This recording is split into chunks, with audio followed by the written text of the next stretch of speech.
நிறுவனத்தார் நடத்தி கொண்டிருக்கிற இந்த செயல்படுத்திக் கொள்கிறேன். வள்ளல் பெருமானுக்காக ஒரு பெரிய மாநாடு. அவரை தவிர வேற யாரும் இந்த சென்னையை தர்மமிகு சென்னை என்று சொன்னதில்லை. அந்த தர்மமிகு சென்னையிலே ஒரு மாநாடை நம்முடைய தமிழக அரசு நடத்தும். கைவீசி நடந்தால் காற்றுக்கு வலிக்கும் என்று கைகட்டி நடந்த ஒரு துறவி இந்த மண்ணில் உண்டென்றால் அது நம்முடைய திருவருட் பிரகாச வள்ளல் பெருமான். எல்லா துறவிகளும் எல்லாவற்றையும் துறந்து காவிக்கு போன போது காவியை கூட துறந்து வெள்ளை ஆடைக்கு வந்த ஒரு துறவி என்றால் அது வள்ளல் பெருமான். மண் தளர தளர உடையணிந்தால் அது ஆணவத்தின் அடையாளம் என்று முட்டிக்கு மேலே தன் வேட்டியை தூக்கி கட்டிய ஒரு புனிதர் இந்த மண்ணில் உண்டென்றால் அவர்தான் நம்முடைய வள்ளல் பெருமான். அவர் ஜீவகாருண்யத்தை சொன்னார் என்பதில் எனக்கு நம்பிக்கை இல்லை. ஜீவகாருண்யமே வள்ளலாராக பிறந்து இந்த மண்ணில் சொன்னது என்பதைத்தான் நான் நம்புகிறேன். ஜீவகாருண்யத்துக்கும் வள்ளலாருக்கும் தொடர்பு படுத்த ஒருவே ஒரு அவர் வாழ்க்கையில் நடந்த சம்பவம் போதும். ஒரு துறவு வாழ்க்கைக்கு பிறகு வீட்டை விட்டுட்டு ஒரு திண்ணையில படுத்திருந்தார். என்ன மாதிரி ரொம்ப அழகான ஒரு கடுக்கன் போட்டிருந்தார், என்னை விட விலை உயர்ந்த கடுக்கன். அத ஒரு திருடன் நல்லா இருக்கே எடுத்துக்கலாம்னு எடுத்துக்கிட்டார். திருடன் இப்ப சொன்னா ஒத்துக்கிறது இல்லை, திருடர் எடுத்துக்கிறார். அவன் ஒரு கடுக்கனை எடுத்த உடனே படுத்திருந்த வள்ளலாருக்கு திரும்பி படுத்தார் பாருங்க. அவன் பயந்து நகர்ந்த உடனே வள்ளலார் படுத்துட்டே சொன்னார், ஓடாத, ஒரு கடுக்கனை மட்டும் எடுத்துட்டு போனா திருட்டு கடுக்கன்னு பணம் தர மாட்டாங்க, இன்னொரு கடுக்கனை எடுத்துக்கத்தான் நான் திரும்பி படுத்தேன். அந்த திருடன் திருன்னு முடிச்சான், விக்கிறதா விக்கிற, திருட்டு கடுக்கன்னு கொஞ்சமா வித்துறாத, விலை உயர்ந்த கடுக்கன் நல்ல விலைக்கு விட்டு உன் வயிறை நிரப்பிக்கொள் என்று சொல்லி திருட வந்தவனை கூட தன் காலில் சரணடைய வைத்தவர் வள்ளல் பெருமான் என்பது அவருடைய ஜீவகாருண்ய உச்சத்தினுடைய உதாரணம். சார், நம்ம வீட்டுல பள்ளி கத்தோம், பள்ளி எப்படிங்க கத்தோம் அப்படின்னு கத்தோம்.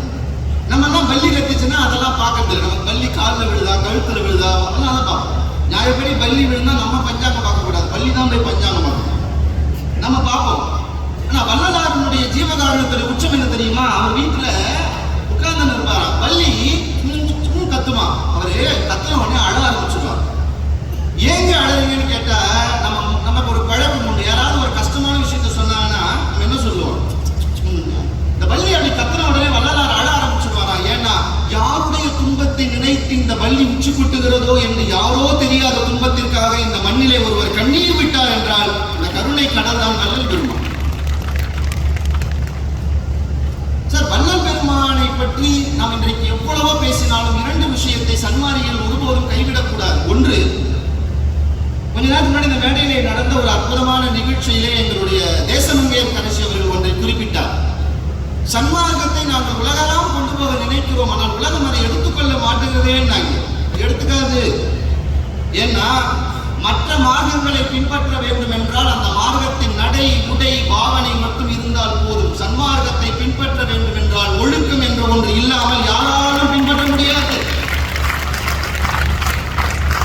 இந்த மார்க்கத்துக்கு ஒழுக்கம் அல்ல, ஒழுக்கமே தான் இந்த மார்க்கம் என்பது இதற்குள்ளே வந்தவர்களுக்கு தெரியும். அதனால் அது உலகளவே போவது.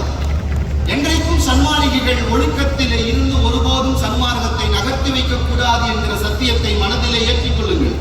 இரண்டாவது, இந்த தமிழ்நாட்டிலே வள்ளலாரை புகழை பேசுகிற இந்த மேடைகள் எத்தனையோ இருந்தாலும் சில மேடைகளில் வள்ளல் பெருமானை சொல்லுகிற போது அவர் தற்கொலை செய்து கொண்டார் என்றோ கற்பூரம் வைத்து எரித்து விட்டார் என்றோ சொல்லுகிறார்கள். அதை சொல்லுகிற போது ஒவ்வொரு சன்மாரியும் எழுந்து நின்று பேச வேண்டும்.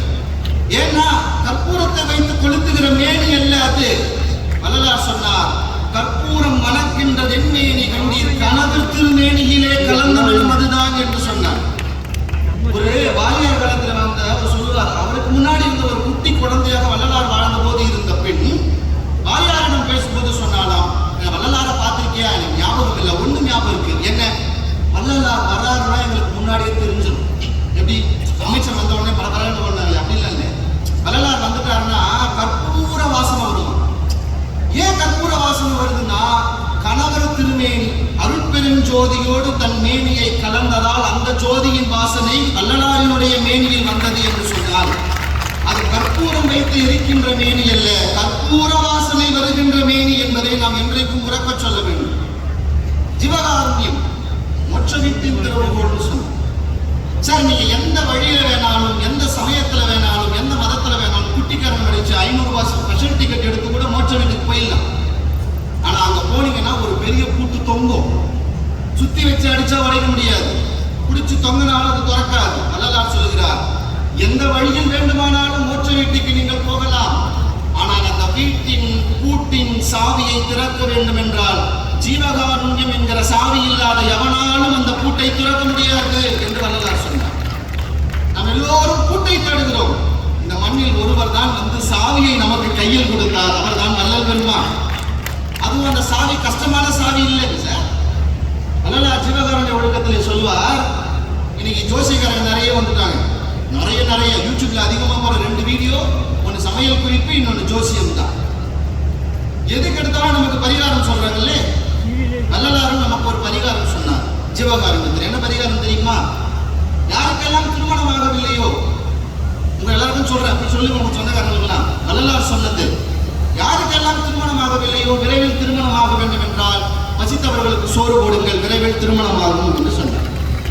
யாருக்கெல்லாம் பிள்ளை பேர் இல்லாமல் நீண்ட நாள் குழந்தை இல்லையோ கவலை வேண்டாம், ஒரு பரிகாரம் சொல்லுகிறேன், பசித்தவர்களை தேடி சோறு போடுங்கள், விரைவில் உங்களுக்கு குழந்தை பாக்கியம் கிடைக்கும் என்று வள்ளலார் சொன்னார்.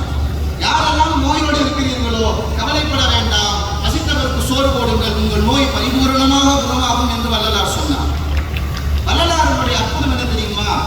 1000 பிரச்சனைக்கு 1000 வழி சொன்னவர் அல்ல வள்ளலார். 1000 பிரச்சனைக்கும் ஜீவகாரம் என்கிற ஒரே வழியை சொன்னவர் வள்ளலார். அதனால்தான் அவர் எளிவந்த தன்மையாக நாம் கொண்டாடுகிறோம். சார், அவர் பாட்டு இன்னைக்கு நம்ம எல்லாருக்கும் தெரிஞ்ச 2 லைன் என்ன? எல்லாருக்கும் தெரிஞ்ச 2 லைன். பாடிய பயிரை கண்ட போதெல்லாம் பாடினேன். நிறைய பேர் கேட்பாங்க, பாடிய பயிரை கண்ட போதெல்லாம் வாடினீங்க, அப்புறம் எப்படி அவர் அரிசி வச்சு சாப்பிட்டு பொங்கி சாப்பிட்டாரு. நம்மளால பதர்க்கமா கேட்போம். அதுதான் அறிவுன்னு இன்னைக்கு நம்ம வளர்த்தி வச்சிருக்கோம். பதர்க்கமா கேட்போம். நான் ரொம்ப பொறுமையா பதில் சொல்வேன். பாடிய பயிரை கண்டு வள்ளலார் பாடியது அதுக்காக இல்லை. 2 லைனும் படிச்சு பேசக்கூடாது. அடுத்த 2 லைனுக்கு வா. என்ன? வீடுதோறும் இறந்தும் பசியராது அயர்ந்த வெற்றரை கண்டுள்ளம் துடித்தேன். அப்படின்னா என்ன? வீடு வீடா போயும் சாப்பாடு கிடைக்காம மயங்கி விழுந்தவனை பார்க்கிறார். பாடிய பயிரை பார்க்கிறார். இந்த பயிர் வாடாமல் சோறாகி இருந்தால் இவன் வயிற்றுக்கு சோறாகி இருக்குமே என்று வாடிய பயிரை கண்ட போதெல்லாம் வாடினார் வள்ளல் பெருமான் என்று அவரை நாம் புரிந்து கொள்ள வேண்டும். எல்லாரும் ஜீவகாருண்யத்தை படிக்கிறோம், ஜீவகாருண்யமோடு இருக்க வேண்டும் என்று நினைக்கிறோம். என்னை போல பேச்சாளர்கள் மேடையில் கத்துகிறோம். ஆனால் யாரும் ஜீவகாருண்யத்தோடு இருக்கிறார்களா என்றால் இல்லை. எது ஜீவகாருண்யம் என்கிற ஒரு செய்தியோடு நான் நிறைவு செய்கிறேன். வள்ளலாரிடம் ஜீவகாருண்யத்தை படிக்கக்கூடாது, கற்றுக்கொள்ளணும். சார், நான் ஜீவகாருண்யத்தை பின்பற்றேன் தான். ஆனா நான் நடந்து போகும்போது ஒரு மார்க்கெட்ல மீன் ஆயிச்சிட்டு இருந்தாங்கன்னா கொஞ்சம் மனசு கஷ்டமா திரும்பி அப்படியே போயிடுவேன். கோழியை தொங்க விட்டு இருந்தாங்கன்னா பார்த்து பரிதாபப்பட்டு போயிடுவேன். ஆட்டை தொங்க விட்டு இருந்தா பார்த்து பரிதாபப்பட்டு போயிடுவேன். அவ்வளவுதான் என்னால முடியும். அவ்வளவுதான் வருது. உண்மையை சொல்றேன், பொய் சொல்றது நாடி. ஆனால் வள்ளலார் நமக்கு எதை கற்றுப்படுகிறார் தெரியுமா? நடந்து போனார் வள்ளலார் வீதியில். திருவொற்றியூர் வீதியாகவும் இருக்கலாம், எங்க சித்திவளாக வீதியாகவும் இருக்கலாம். ஏதோ ஒரு வீதி நடந்து போறார். சார், எதிர்க்க மீனை பார்க்கல, கோழியை பார்க்கல, ஆட்டை கூட பார்க்கல. சார், எதை தான் பார்த்தாருங்களா?